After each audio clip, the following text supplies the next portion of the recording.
Hey everybody, welcome back for another episode of Jolly SEO's TLDR. It's really exciting for me, man, that we get to do these in person, this series. As you all who've been watching a while, or if you're new to us, traditionally we've interviewed external experts, and today we get to pretend to be experts on stuff. So, Morgan, today we're going to talk about what, if you're new to business, sometimes feels cringy, but if you've been in business a while, you understand marketing is critical. Today, we're fortunate enough to have a brand that we represent. Yep. And so we're going to talk about two channels that have meant a lot to us over the years. And not just in terms of dollars and cents, because it's really delivered millions in revenue, but also in terms of almost creating an identity for ourselves. Yeah, that's right. I think it's a really exciting topic, and it's one that really any business owner can relate to. I know we're going to have more of like a B2B focus with what we talk about, but it really is relevant. So I'm excited to get into it here. Yeah. And so I'm going to kick us off with demand generation. And so demand generation, I agree with Morgan. We're going to talk about a lot of B2B, but what's exciting about demand generation is it totally fits if you're B2C, because my favorite places for demand generation are places that consumers hang out. And let's be real, when we're doing B2B marketing, we're talking to humans. So these are normal people right. anyway. So a lot of the strategies overlap. So first of all, if you're unfamiliar with the difference in definitions, and perhaps people use them interchangeably or there's overlapping definitions, for our purposes, I consider lead generation to be short-term, cold outreach. You're harnessing cold traffic, turning it into warm leads, and that's the way that part of the funnel works. Demand generation, you're broadening awareness, and by developing into an authority in different spaces, you're creating demand for your services. And so lead generation, you're capturing existing demand, but a lot of times you're also contacting people who have no demand for your service, right? And demand generation, you're contacting everybody as well, but not directly, just indirectly, peripherally. Yeah, and I do think a big factor with demand gen too is it can be a bit direct in the sense of networking, right? And that aspect of it, Yeah. which is also important, right? Yeah, so in our space of search engine optimization, link building in particular, we leverage social communities. So we work in Facebook groups, the most prominent being the biggest SEO community that exists. Our own one, right? Yes, thank you. We have a great group that we invested years into, and it was a great part of our brand strategy, and we're today at a crossroads thinking about what we want to do with this asset that we have. And the one that Morgan was joking, but he knows what I'm going to say, is not our group. It's someone else's, and this is how demand generation works. You come into someone else's space. It's their funnel. You need to respect it so you don't start selling, because you know you're on their territory, so to speak. So the one I'm thinking of is Stephen Kang's SEO Signals Lab. It's an awesome place with probably 15 to 20 posts a day. Yeah, it's got a lot of engagement. Not the garbage of, I have some subscription access if you want to buy it, kind of stuff. This is people posting real questions to problems they have. And this is your opportunity as someone developing expertise and who wants to develop awareness and authority. Come in and answer a question. Not, I have the answer, can I DM you? Not cold DMing them your solution, but just sharing your knowledge for everyone. That's right. It's providing something of value to the community, gaining their respect, and also it's a way of showcasing your knowledge on the subject, right? And yeah, just genuinely being helpful. Nobody likes to be spammed, so there's a point at which you've been a part of the community long enough where it's no longer really spam if you mention your product because they know you already. And, of course, it depends on how the group is. Some groups you can't even put a link to your site or anything like that. So you have to really take it slow, provide the value like Greg is saying, and good things will come, right? Absolutely. And this is a real skill. You and I bumbled a little bit along the way, and we found ourselves getting a message from the admins like, hey, watch it kind of thing. Yeah, I'm not even, I think it took me all of one day to get my account banned on Reddit, so that was a good one. Lessons learned. Yeah, and some of the dangers exist in lead gen too, right? I Yeah, mean, of course. Yeah, and you know, I can kind of go into the lead gen topic. I think that's one that everyone wants to talk about, right? Because it's like, how are we going to make sales quick? You know, in my opinion, brand development is a much more powerful tool long term, but there are the instances where you need to supplement that with quick lead gen. And, you know, again, it's an exciting topic because anyone, if they feel like they can get this secret technique to get leads and sales quickly, they're going to want to jump on it, right? But unfortunately, it's not that easy. I can go into some of the stuff that's worked for us, some of the stuff that hasn't worked so much, you know, strategies that have worked. And then I think another important thing is determining when to cut something off. So there's a point at which you're just throwing good money after bad. If a campaign isn't working, if a vendor isn't working, that kind of thing. So the first thing I wanted to go into is our favorite versus least favorite channels so far. And I think there's one, like, I don't know, Greg, you would agree, LinkedIn has really been our cold outreach bread and butter. What would you say? absolutely. I mean, as sexy as cold email seems to be, the ROI has not been what I had hoped. And so LinkedIn, if done tactfully, again, there are the same pitfalls of rubbing someone the wrong way as in demand gen, right? But the advantage, and again, LinkedIn is a platform for demand gen as well, posting organically. That's right. But what we're talking about is whether you use Sales Navigator to send an email, or I still subscribe to what I've been doing. Probably it's time to retire it. I like to do connection request based messaging. You literally open their profile, not on mobile, but on the web app. Hit connection request, say I want to add a message, and introduce yourself that way. To me, it's a fascinating way to do it because assuming your intro message isn't totally cheesy, it's also feeding your demand gen. They're now part of your network and seeing your content for years to come. That's right. And I think that's something we're playing around with. So hopefully in a future podcast, we can give a little more data on that, you know, the in-mail versus the connection request. That'd be kind of a fun topic to cover. So maybe stay tuned for that. What Greg said is 100% true. So LinkedIn versus cold email. So LinkedIn, it's a much more, there's just something about it, right? It's a person. You see their background, you see their face, and it's a lot more of a community than it is with email. So you need to approach cold outreach on LinkedIn in a little bit of different way. So with cold email, it's really about get their attention quick. You got to get this email opened. Anything goes pretty much, unless you're just, you know, I think we all know where the line is and what's inappropriate language and that kind of thing. But it's really about eye-catching subject line. LinkedIn is more about an opening or a connection request or something like that seems genuine. How are you, like, for example, we might ask, we've noticed you've done this. How are you doing it? Or something that's engaging, a question usually, something like that, right? Some people get cute with their replies. They see right through that and they go, given your specialty, I think you know how I'm doing this. Yeah, and that's a good point too. You will get that no matter what with cold outreach. So you gotta be prepared for the haters. It's gonna happen.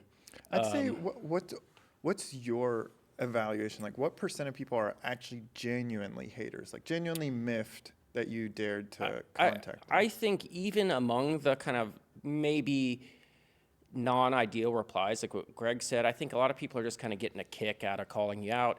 They're not really haters. What I would call a hater is another agency jumping in and saying, how dare you reach out to our clients in this way or something of that nature. And it will happen. But to Greg's point, I think it's important to realize a lot of what you might consider negative replies really could just be chalked up to somebody having a little fun or poking you a bit. It's not mean-spirited. It's not causing issues. But if you are getting a lot of negative replies, it's probably time to rethink your campaign and how you're approaching it. The way we do it, this is my ballpark estimate. I think we get like 1 out of 1,000 Yeah, who are genuinely like, I'm offended that you contacted me. Yeah, it's rare. I would agree. And with cold email, even maybe less than that, just because of the volume. You'll get a couple, please remove all caps. Yeah.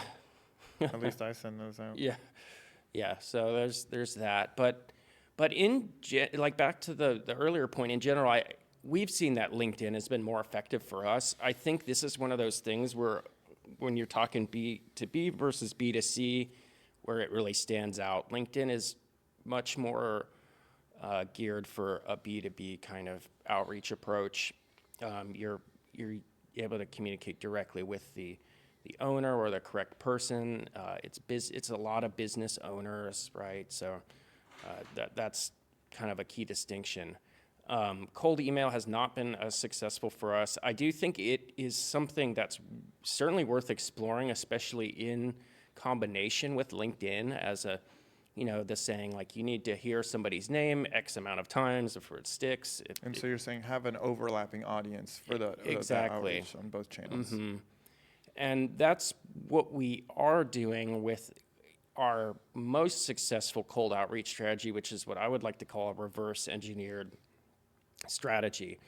And this is basically looking for people who are already engaging in what you provide and offering to either do it in a done for you, a DFY way, because maybe they're doing it themselves, offering to scale it for them. Maybe they're doing it themselves and not getting enough results, or providing a superior product to what they're getting either themselves or through another vendor, whether it be cheaper or better quality. We tend to lean into the quality aspect, although we do offer some cheaper things now, but that's what's worked for us. In this case, it might be looking at people who we know are engaging in the Help a Reporter Out newsletter. We already know they're familiar with Help a Reporter Out. We already know they're familiar almost certainly with link building or at least PR.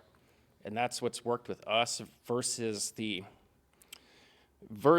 campaigns that are, let's pick our perfect client. Yeah, the ICP, the avatar, it's never quite worked for us, and perhaps that's our marketing and expertise, but for us it was so much easier to say, well, this person is a potential client, not this avatar. Exactly. Yeah, I'm not, and I think that's it's just something to be aware of when you work with outside vendors too. I do think they tend to take the avatar approach and really run with it. I think there's never been a time that they haven't wanted an ICP or an avatar. Even when we've worked with people we wanted to make part of the Jolly team over the years, we've had a few people come through the team, handle our campaigns, and they always start with, let's build out your ICP avatar profile. And Morgan and I are a lot alike in a lot of ways. We're not the same person, but I just bet on this one we're the same.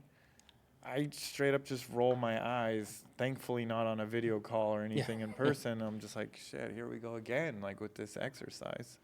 Yeah, exactly. And I think one of the things that gets very tiresome, because even with a vendor, you have to manage the campaign, right? It's Absolutely. never zero work. That's a fantasy. If you think you can get someone to come in and do all your lead gen and with zero work, I don't think that's going to happen. But our longest clients, we don't do lead gen, but our longest clients, is as childish as it would be for us to be like, wow, that's annoying. They manage us.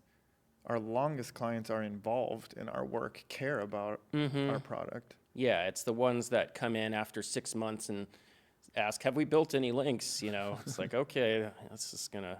And the vendors we've terminated the quickest are the ones where we've been mentally checked out. We wanted it to be a done for you completely. Yeah, exactly. So I would be aware of vendors that are promising a total done for you offer.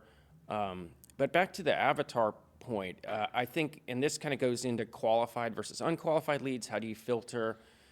The main problem that I've seen with the avatar approach is oftentimes the messaging that you need to send is very indirect, not to the point. There's no guarantee they are familiar with the ROI your service provides or with even the specifics of what you do. So we would get people on calls that, again, back to kind of the productized versus the holistic thing. A lot of the calls I would get through these kind of campaigns are people who really don't even know where to start with SEO. They're just like, we need to do SEO. And yeah, as an avatar, maybe it works, but they're not really truly qualified leads. Just a quick plug. If yeah. you haven't watched our video on productized versus holistic services, you should check that out next. Yeah, that's an awesome one for any agency owner, anyone getting started, any of that stuff. So, yeah, I think that's enough to be said on the ideal client avatar kind of aspect. I've found that a reverse engineered cold outreach campaign has worked best for us, and it's not too difficult to find an angle. Honestly, if you want to reach out to me or Greg about this after the podcast, we'd be happy to help you figure out some kind of angle that might work for you.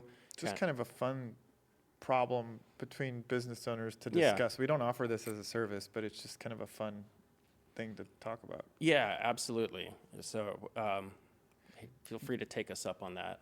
You were going to cap us off with qualifying, right? But yeah. I wanted to hijack this for a sec to cap off and maybe kind of dovetail the demand and lead gen, because I don't think either is anything that one should ever let go. I do think multi-channel is most appropriate, but I know that when you're newer, managing multiple channels is kind of a pipe dream. And so I think at least our approach was to work on lead gen. It was very challenging to think about doing brand marketing when we needed sales now. Yeah. And then I think over the years, going all in on lead gen, we've kind of like vacillated back and forth between them, but they're meant to be complementary, because the greater your authority, the more awareness you're generating, the more likely it is one of these people you do cold outreach to has already heard of you. Absolutely is. And then, there's a sales cycle. We track our sales cycle data.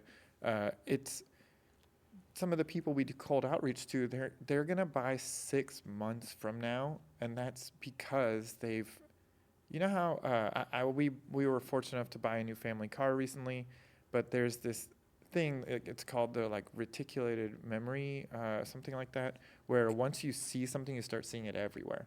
And so we purchased this car, and we're like, wow, this car's everywhere. But it's just because we never really considered this car before. So Morgan's team reaching out and mentioning Jolly SEO, all of a sudden this person now is going to start seeing Jolly SEO in different places, where before they might have scrolled right past Greg Heiler's or Morgan Taylor. Now the name pops out at them when they're scrolling their social. That's a great point. And I think LinkedIn especially, we put out a lot of posts. We either ourselves or other people engaging outside of the cold outreach. I think it's a very good chance a lot of these, in fact, I'm certain that a lot of the people who book calls with us through cold outreach have seen some form of brand development or vice versa. So yeah, so while I wouldn't presume that any one of us could have everything maxed optimally at all times, I would just urge not to completely cut off demand or lead gen. Now, you may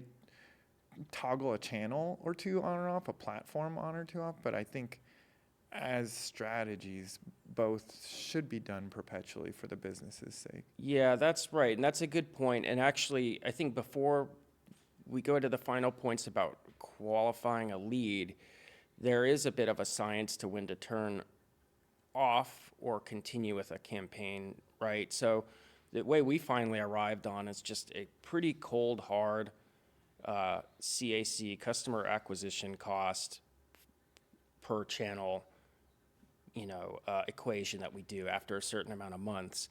It makes it really easy. I think in the initial months, it can be tricky, because in that case, you might want to be analyzing CPL or cost per lead, because as Greg was mentioning, leads have a sales cycle, right? So it can take a little bit, but I think after 1, 2, especially into 3 months, if you can't even generate a CPL, it's time to reconsider in most cases. because that means you're not even getting book calls yet for lead gen campaigns. Now, brand development, you're going to really, you got to realize that's a long-term play. Maybe not even great attribution at all. Exactly. The attribution, they might not remember where they have heard of you, right? So Remember incorrectly. yeah, so it's a little more straightforward with lead gen. I think however you do it, you just need to find out what CAC works for your business. The dollar amount's different for everyone.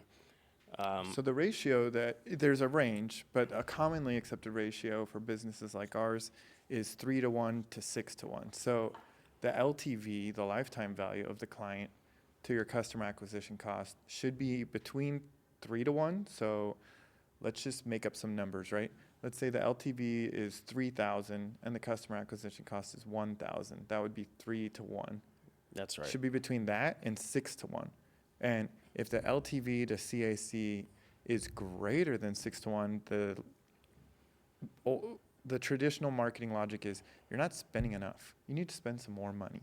And if it's lower than that, it means you are spending way too much to acquire leads because the LTV isn't there to make your money back. Because in case a vendor ever tries to sell you on this horse crap, you don't actually get to keep 100% of gross revenue that flows through a business, it turns out. All the vendors it's every time. They're like, oh, okay, so what's your LTV? Interesting. Okay, so we charge 3,000, your LTV is 12. Wow, you just need 4 sales and you'll be break even. And we're like, yeah, except there's other costs besides you guys to running our business. We have to actually fulfill things Yeah, here. exactly. And I think they also prefer to lean into your maximum sales offer when they calculate this. So it's always best case scenario. So yeah, like I agree. You got to be wary of it. Take it with a grain of salt before they get you too hyped up. But you were going to talk about, and before I interrupted you, is like, how do you qualify a lead? Because it was really a hard, almost like emotional journey for us, truth be told, as embarrassing as that might sound, to realize, okay, this is numbers based in terms of shutting off a channel or not. Like, we need to know our CAC. We need to know our CPA or CPL, right? And we just need to benchmark. It's something even in the last year we've been really refining. But then there's a little more nebulous, but there's a way to define. And we kind of trash talk ICP and avatars earlier, but there are, for every business, some kind of criteria that you have to evaluate, could this person be a good fit? Should I invest time in a sales call? Or maybe not. That's right. And this is kind of a fun one because a lot of these are just really easy steps you can take. That doesn't require tons of hours to really improve your sales funnel in terms of qualifications. I think one thing that's critical is don't shy away from sharing pricing in the conversation if it does come up. If they ask for the pricing, share it. Don't say let's hop on a call and then, how you want to phrase it is up to you. There's obviously more attractive ways of phrasing your pricing. I think it's important to include, some, talk yourself up a bit when you do it. But that's one. And that took us a little while, I think, in some cases. Another thing is just setting up your booking and that's why when I said some of these are easy, that's one that's easy. Just setting up your booking form in a way that makes sense. So you can have qualifying questions to make sure, A, are you even an interested lead and not just a vendor? Because we all know that vendors will sometimes inappropriately book on a sales booking form. And then there's just questions like, what are your goals with the campaign? Do you have a budget? Can you provide a phone number? All those things should be very easy for a qualified lead to fill in, but can save you quite a bit of wasted time. Maybe if they are unable to answer some of those, you can reach out via email, say, hey, we have a call coming up. I just want to make sure that yada, yada, yada, right? One thing we were super shy about doing for the longest was, I like this question to be as dialed into our actual productized service as possible, but perhaps broadening it out. What's your budget for this basically department that we fit under your annual budget? And every business is different. Every productized service or holistic service, the budget expected and needed is different. So I wouldn't put a number out right now. I'm just saying we were able to look at that person's reported number, and they probably inflated a bit, but at least we had some tiers on there that for us were like, if they fall in this tier, we absolutely should reach out, see if they need any advice asynchronously, but we probably should not interrupt our schedule, as nice as it feels to connect with other people on a regular basis for people who are like 50% or less of our needed budget as a business to exist. Yeah, that's right. And even if they are within your budget, it can help you prepare for the call in terms of which services you want to offer. It can help you come with some kind of at least bare bones proposal to bring to the call. So those are a couple easy things in terms of lead qualification, and I think that's useful, especially for B2B businesses, but it's one that can apply really to any industry. So, anything else you want to add? no, again, I hope this was a fun listen for everyone. I hope we were able to really provide some actionable advice for you. And, you know, it's even if it just generates another 2, 3, 4, 5% in your booked calls, I mean, I think that's a big win. And we all know how hard we work to bring leads to us, to make sales, and that's it. Yeah. Yeah, and I mean, if all else fails, start a podcast and start sharing your expertise. So Exactly. see you guys next time. All right.